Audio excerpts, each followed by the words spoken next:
Assalamualaikum warahmatullahi wabarakatuh. Perkenalkan, nama saya Nesa Muhammad dengan NIM 9414242010 dari kelas A semester 4 jurusan Ilmu Ekonomi. Di sini saya membuat tugas dari mata kuliah Ekonomi, Keuangan, dan Perbankan dengan menjelaskan sebuah tugas, yaitu kasus kepailitan perusahaan asuransi terbesar di Indonesia, tepatnya pada PT Asuransi Jiwa Bumi Asijaya.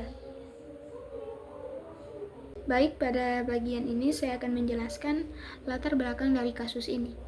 Latar belakang pada kasus ini, Otoritas Jasa Keuangan menilai PT Asuransi Jiwa Bumi Asijaya itu melanggar kewajiban karena penurunan solvabilitas dan ketidakmampuan membayar klaim pemegang polis serta kewajiban kepada mitra.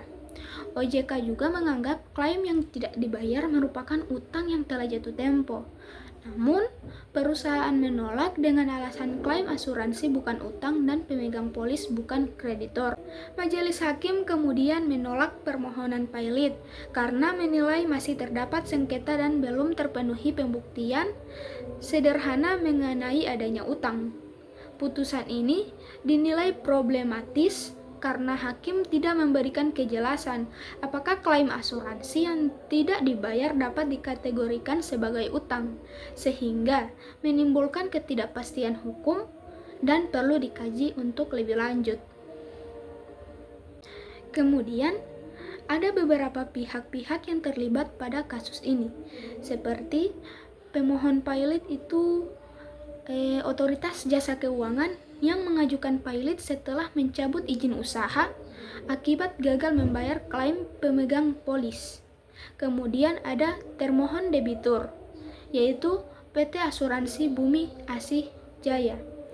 Yang berikutnya ada kurator atau pengurus pilot, itu adalah Raymond Bonggat Pardede, lalu Lukman Sembada, dan Gindo Hutahean. Ketiganya ketangkap Bareskrim pada 2017 karena menyimpangkan aset perusahaan senilai 200 miliar rupiah. Kemudian ada pemegang polis, yaitu ribuan pemegang polis, sekitar 10.584 orang yang menjadi kreditur preferen yang klaimnya tidak dibayar.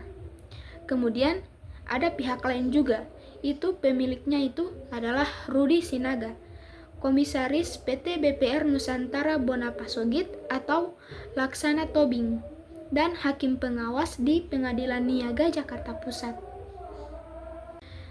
Baik, pada bagian ini kita akan masuk pada pembahasan kasus ini. Pembahasan pertama, Otoritas Jasa Keuangan menilai bahwa PT Asuransi Jiwa Bumi Asijaya tidak memenuhi kewajibannya sesuai dengan peraturan perundang-undangan dikarenakan penurunan tingkat solvabilitas. PT Asuransi Jiwa Bumi Asijaya diketahui juga tidak dapat membayar klaim asuransi kepada pemegang polis tepat waktu, serta terkait juga dengan pembayaran utangnya kepada pihak PT Bina Sentra Putra. Menurut Otoritas Jasa Keuangan, ketidakmampuan PT Asuransi Jiwa Bumi Asijaya dalam membayar klaim asuransi kepada pemegang polis merupakan bentuk utang yang telah jatuh waktu dan dapat ditagih. Kemudian, pembahasan kedua, putusan hakim menjadi menarik karena untuk dikaji dalam pertimbangan hukumnya terdapat ketidaksesuaian antara alasan-alasan dan dasar hukum yang dikemukakan oleh majelis hakim dalam memutus perkara kepailitan ini. Terkait klaim asuransi yang tidak dibayarkan merupakan salah satu dasar ajukannya permohonan pilot pun majelis hakim tidak memberikan pertimbangan hukum yang jelas. Apakah klaim asuransi yang tidak dibayarkan tersebut termasuk utang atau tidak? Baik, selanjutnya kita masuk pada pembahasan kronologis oleh kasus ini. Perkara ini bermula ketika Otoritas Jasa Keuangan mengajukan permohonan pilot terhadap PT Asuransi Jiwa Bumi Asijaya pada 18 Februari 2015 karena perusahaan gagal membayar klaim pemegang polis permasalahan sebenarnya telah muncul sejak tahun 2007 saat tingkat solvabilitas perusahaan terus menurun sehingga Kementerian Keuangan mengeluarkan 3 surat peringatan pada periode 2007 sampai 2008, namun tidak diikuti perbaikan. Pada tahun 2009, perusahaan dikenai sanksi pembatasan kegiatan usaha atau PKU, dan hingga 2013, kondisi keuangan semakin memburuk, hingga OJK mencabut izin usaha perusahaan, yang kemudian digugat oleh kasasi pihak perusahaan di Mahkamah Agung. Selain mengalami masalah solvabilitas, perusahaan juga tidak mampu membayar klaim sekitar 80,5 miliar rupiah kepada lebih dari 10.000 pemegang polis serta belum memenuhi kewajiban pengalihan portofolio kepada PT Bina Sentra Purna. Karena menurut Undang-Undang Kepailitan, hanya otoritas pengawas yang berwenang mengajukan pailit terhadap lembaga keuangan. Dewan Komisioner OJK juga akhirnya mengajukan permohonan pailit ke Pengadilan Niaga Jakarta Pusat. Lalu kenapa terjadinya kasus ini? Kasus yang dialami oleh PT Asuransi Jiwa Bumi Asijaya dapat dijelaskan melalui teori fraud triangle dari Donald Cressey yang menekankan interaksi antara pressure, opportunity, dan rationalization. Tekanan muncul dari penurunan solvabilitas sejak tahun 2007 yang memicu krisis likuiditas dan ketidakmampuan membayar klaim.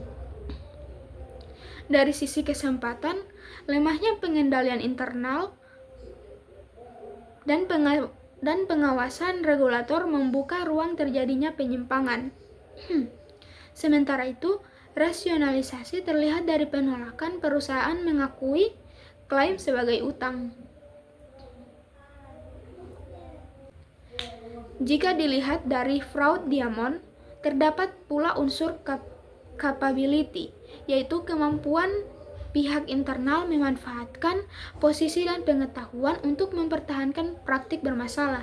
Kombinasi faktor-faktor tersebut menciptakan lingkungan berisiko fraud tinggi yang berkontribusi pada kegagalan perusahaan memenuhi kewajibannya. Lalu, apa solusi untuk kasus ini? Solusi untuk kasus ini untuk mencegah kasus seperti pada PT Asuransi Jiwa Bumi Asijaya, perusahaan perlu memperkuat solvabilitas dan manajemen risiko, meningkatkan penerapan good corporate governance dan pengendalian internal, serta membangun budaya etika melalui pelatihan anti-fraud dan whistleblowing. Di sisi lain, otoritas jasa keuangan perlu memperketat pengawasan berbasis risiko agar masalah dapat dideteksi lebih dini. Sekian penjelasan singkat dari saya tentang kasus ini. Apabila ada kekurangan, saya mohon maaf. Wabillahi taufik wal hidayah. Wassalamualaikum warahmatullahi wabarakatuh.